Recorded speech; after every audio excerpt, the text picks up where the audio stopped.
Developments in telecommunications since the arrival of GSM technology led to the growth not only in the telecoms and ICT sectors, but massive employment generation through telecom enabled services in all facets of society. Director of Trade Promotion and International Relations, Lagos Chamber of Commerce and Industry, Dele Alimi joins us on the show to discuss how the ICT industry has developed the face of business over the years. In your perspective, how has the ICT industry in Nigeria fared? There's no good saying that we still have a long way to go. But when you look at where we're coming from and where we are now and the time it took us to get here, I would say we've done well.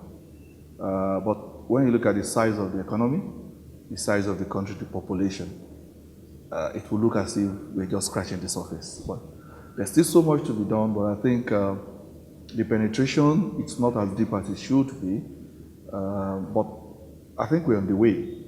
Let's look at the challenges of the industry. What are those challenges that you have observed that are facing people in this industry? Well, I think basically the major challenge I see is infrastructure. That is a major challenge I see. Something like power. When you see what is costing IT firms, IT companies, service providers, solution providers to provide power on their own to run their business. What it means is it's making the cost of technology very high. It's limiting access to technology for people who cannot afford it because it's very expensive.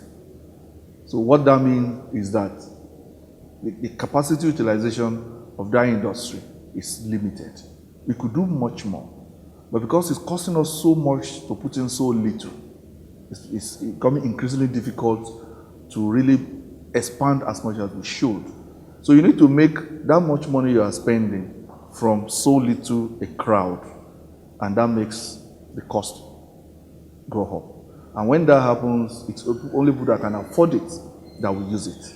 But then if infrastructure is in place and it becomes cheaper, more people would use it. The more people use it, the cost will go down. And then we can have a lot more people in that net. So for me, infrastructure is key. The other one is also the depth of our economy.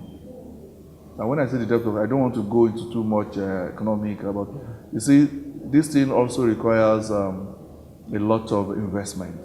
Investment that will have to be long-term and not short-term. And when you look at an economy where the financial institutions are only providing short-term funds, it's a serious issue. So when you take those two, I think any other problem is only an offshoot.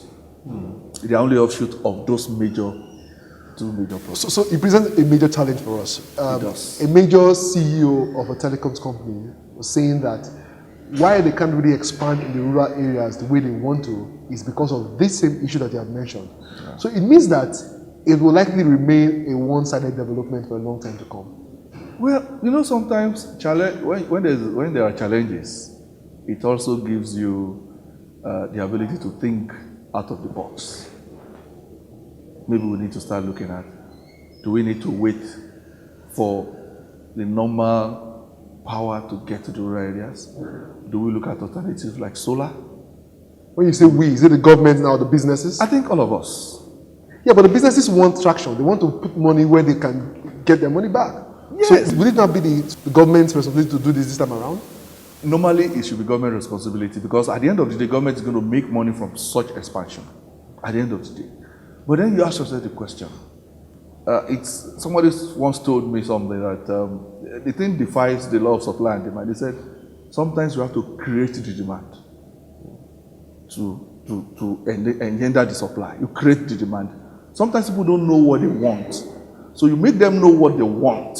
And then when they know what they want, they now ask for it.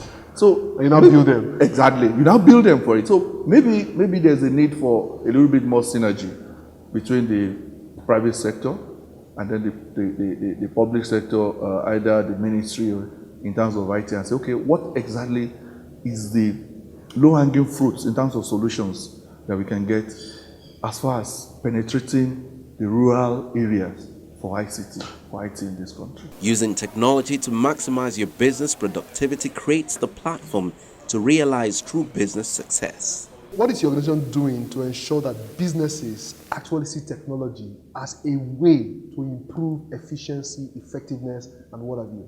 Thank you very much. You see, the Lagos Chamber of Commerce and Industry, as one of the major business membership organizations in Nigeria. In fact, let me just say the major.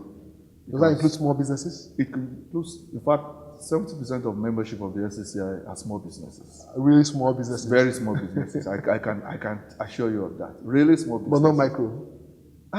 Well, when you say micro, when I say really small businesses, we still have a lot of micro businesses. Yes, we are now going deeper down. I don't want to go into that. But do you have tech startups in your membership? Tech startups? We do. We now have a very robust ICT sectoral group within the chamber, where we deal with both the big ones and the small ones. Another thing we are doing is to create a platform to raise these issues we're talking about.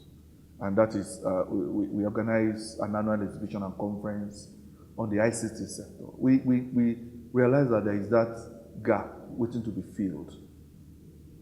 There are many IT ESPO Conference, but we find out that it's been seen as fun. People are looking at it more from the fun part of it, from the game part of it, than from the business part of it. So what the SCI is doing is providing a platform where business can discuss IT. Experts in IT and experts in business can look at how does IT impact on business efficiency? How does a smart city initiative, what does it mean for businesses? What does business automation mean? All these things, and then what is the implication of not properly harnessing the advantage of IT? These are what we've discussed. We have an ICT ESPO that we hold. We started last year. We are holding it this year again, and we hope that during the various discourse we have, bringing in the eggheads in IT, the top business people, to come and discuss the implication of ICT, IT, telecoms in business. Beyond just talking, yes, what would your organization do, for example, to ensure that some of the deliberations are actually carried out? So the whole essence is taking it from the floor of that discourse and putting it at the table where it's supposed to be. I'll give you an example. The keynote address speaker at our opening session is the Minister of Communication.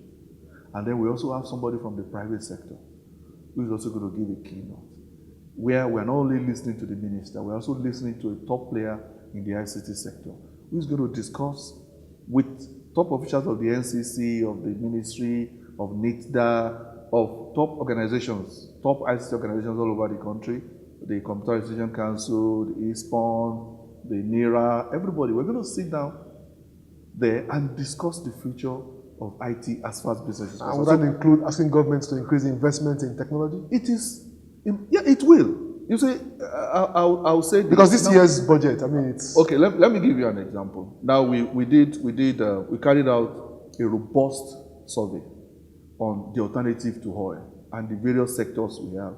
And after agriculture, the next sector that came up as second in terms of investment opportunity was the IT. And this is not just a